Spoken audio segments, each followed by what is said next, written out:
Sweet promises given to all who believe. Welcome to Bible Talk class. We are going to have a class on latter Pauline and Catholic epistles. In our previous class on Acts of the Apostles and early Pauline epistles, we looked at some key issues about authorship, place of writing, date of writing, occasion, purpose, theology of the book of Acts of the Apostles and early Pauline writings, and other related issues. And so we are going to follow the same pattern in latter Pauline and Catholic epistles class. So stay tuned with me as we begin this presentation.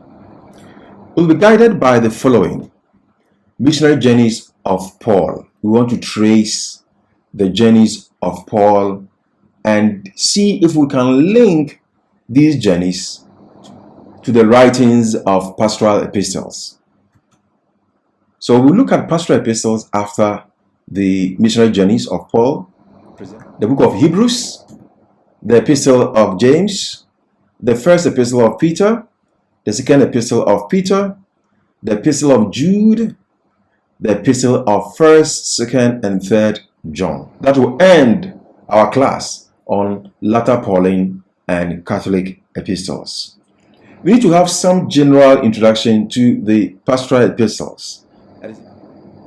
We need to trace the journeys of Paul, beginning from the time that he became converted and he was sent on a mission to preach the gospel up to the time of his death, so that you can appreciate the context of the occasion in which the pastoral epistles were born. So this is what we see, the first journey of Paul. And he started from Antioch and moved down to Cyprus and there into Southern Galatia or Asia Minor region. And here he ministered in specific places like Attalia, Pisidia, Antioch, Iconium, Lystra, Derbe, Perga, and returned using the same route to Syrian Antioch, his church base. So let's look at the narrative. So in the first missionary journey, Paul, Barnabas, and Mark left Syria Antioch, their base, to Cyprus, hometown of Barnabas, and some Southern Galatia churches, namely Perga, and there Mark departed, and then moved to Pisidia, Derbe, Lystra, Iconium, Pisidia, Antioch, Perga, Attalia, then back to Syrian Antioch. So we get this information from Acts chapter 13, verses 4 to chapter 14 to verse 26. Now, Paul and Barnabas stayed in Syrian Antioch a long time before going to Jerusalem for the apostolic meeting that is found in Acts chapter 15, 1 following. After the council or the meeting, Paul and Barnabas returned to Syrian Antioch and remained for a while. It is estimated that Paul traveled 1,400 miles on the first journey. During his second missionary journey, Paul traveled from Syrian Antioch, his church base, through Southern Galatia, where he had established some churches. And here he visited churches in Iconium, Derbe, Lystra, and Pisidia, Antioch.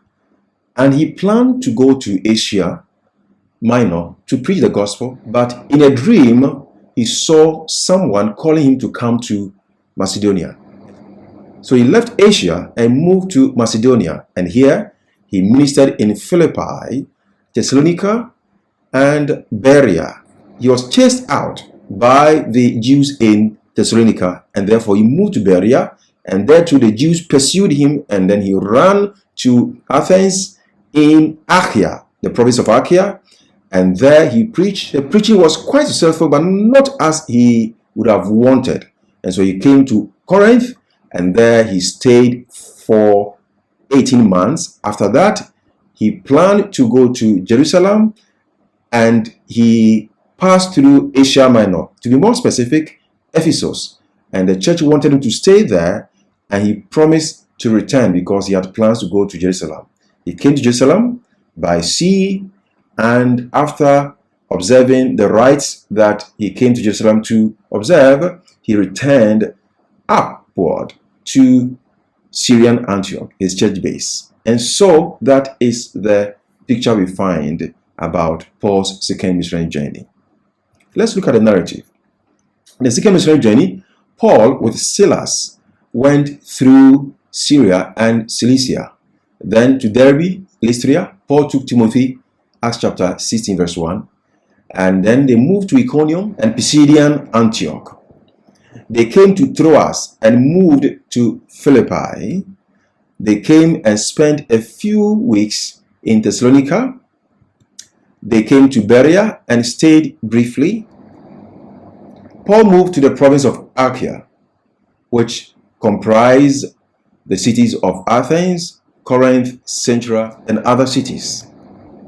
Timothy and Silas remained in Berea as Paul left for Athens. Timothy and Silas came to Paul in Corinth. Paul remained in Corinth for 18 months. On his way to Jerusalem, he visited Ephesus and landed in Caesarea, Jerusalem, and Syrian Antioch finally. In all, Paul traveled 2,800 miles during this journey. Now we look at the third missionary journey of Paul. Paul started his third missionary journey from Syrian Antioch, his church base, and he passed through Tarsus, Cilicia, southern Galatian cities that he had established churches in, and then he came to Asia Minor, more specifically Ephesus, and he stayed there close to 3 years. And after that, he moved to Macedonia to meet Titus, whom he had sent to Corinth to address some concerns. And from Macedonia, he came to Corinth. He stayed there for about 3 months. He traveled back through Macedonia to Asia Minor, met some elders there, and by sea traveled to Jerusalem. And he was arrested and was imprisoned and later on sent to Rome. That is the picture of Paul's third missionary journey. The narrative. In the third missionary journey, he began at Syrian Antioch, then to Galatia and Phrygia, and here referring to the southern Galatian part of the Galatian region, and finally to Ephesus, Asia Minor. Paul spent 3 years in Ephesus. From Ephesus, he traveled to Macedonia to meet Titus, who was returning from Corinth. Paul wintered in Corinth for 3 months. He came to Philippi, Troas, Miletus, bade farewell to Ephesian elders. Then to Tyre, Paul wanted to avoid Jerusalem when he was in Tyre, and he moved to Caesarea, where Agabus warned Paul of suffering in Jerusalem. But Paul insisted to go. Paul arrived in Jerusalem and was imprisoned in Caesarea and appealed for trial in Rome. He did that.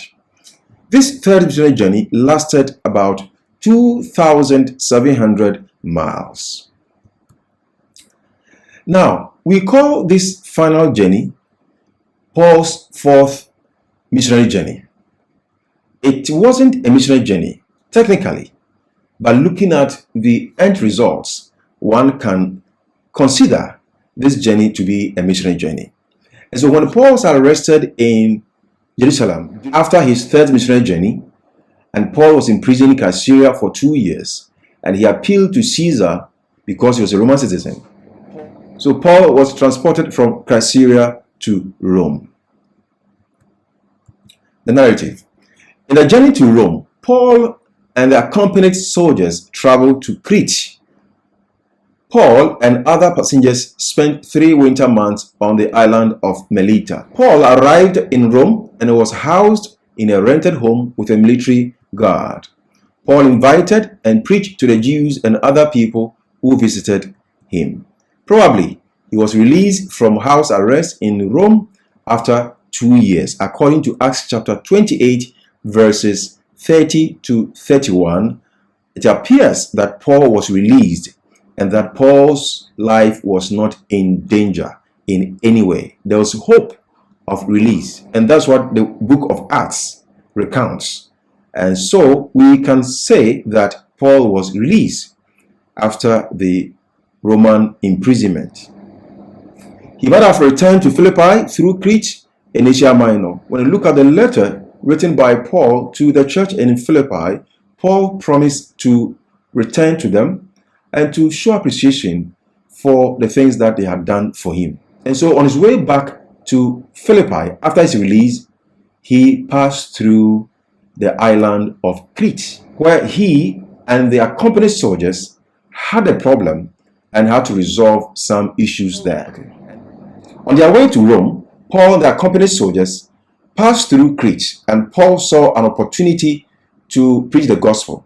So when he planned to visit the church in Philippi, he also took the opportunity to pass through Crete and share the gospel with them before going to Philippi.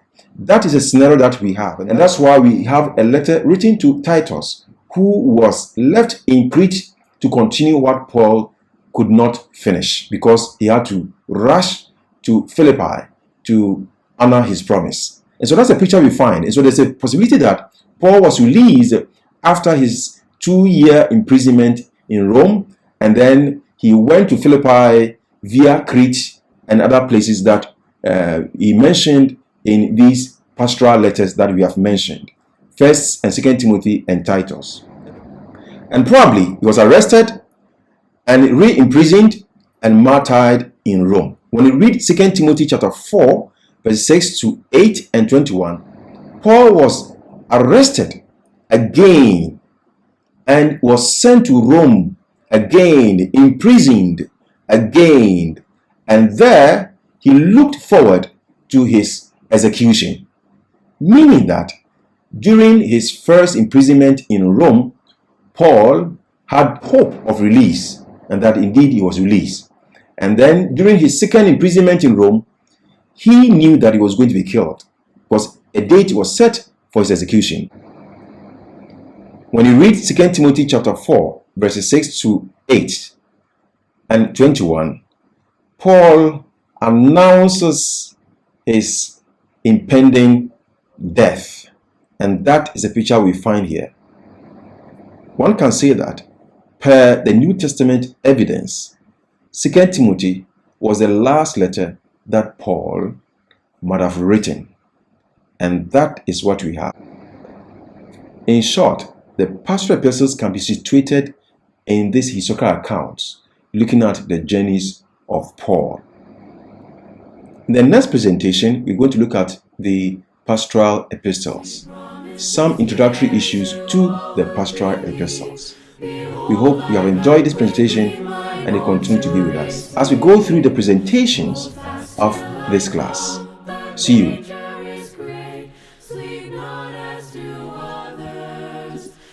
Watchful and wait. Hold fast till I come, sweet promise of heaven. The kingdom restored to you shall begin. Come enter.